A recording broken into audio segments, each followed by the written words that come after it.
A fallen leaf. This is where it all started, man. Old Church Street. This used to be the home of London Records. This was the big boy A&R man, Mr. PT. I won't say no more than that. Anyone knows London Records knows. But that was the time when I entered into the realms of music. All of a sudden, depression kicked in. All of a sudden, because of the breakdown of this toxic relationship that was surrounded by substance misuse and all the things that go with it, it finished. It became toxic, it became horrible.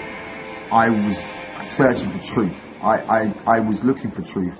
Even in the midst of madness, I was looking for truth, health, and I fell into a depression, a 9-month depression, where I didn't know whether I wanted to be dead or alive. These are the first times I started to have suicide ideation. When a truck to take me out on the M25.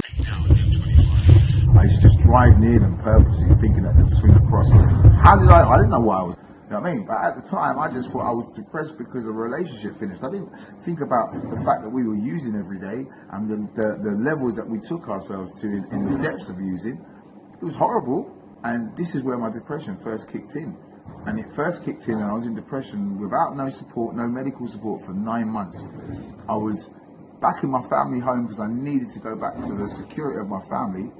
And I was not causing them as such, but my life was miserable, but it was having an impact on them because they were worried about me. You know, there was one particular day where I rushed into my parents' bedroom.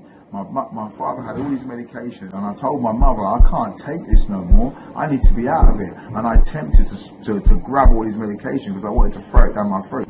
And these memories now make so much more sense about my journey. So much more sense about my journey. But yeah, that was the trigger. I'm trying to take my life because I ain't scared to die. Wow, it's quite deep, isn't it, really? But you know what? The thing is about suicide, right? A lot of people have these ideations.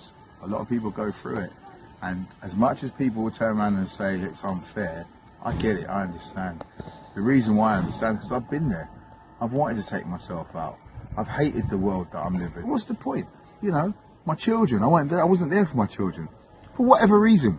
But I believe I didn't do enough. And I was blaming myself constantly. All the time. It was my fault. And all the situations with family, all the situations with friends. Situations even in work.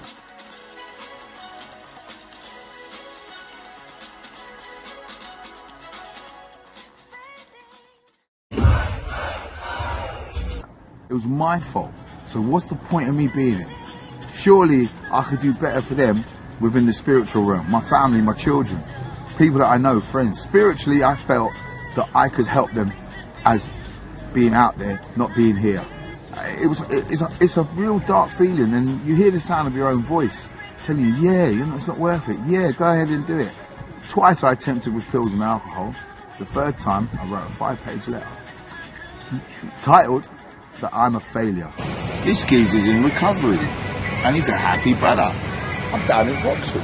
You know what? I'm going to be doing my charity work today because that's what you do, man. You keep what you have by giving it away, yo. Recovery, they say in the 12 steps, you keep what you have by giving it away.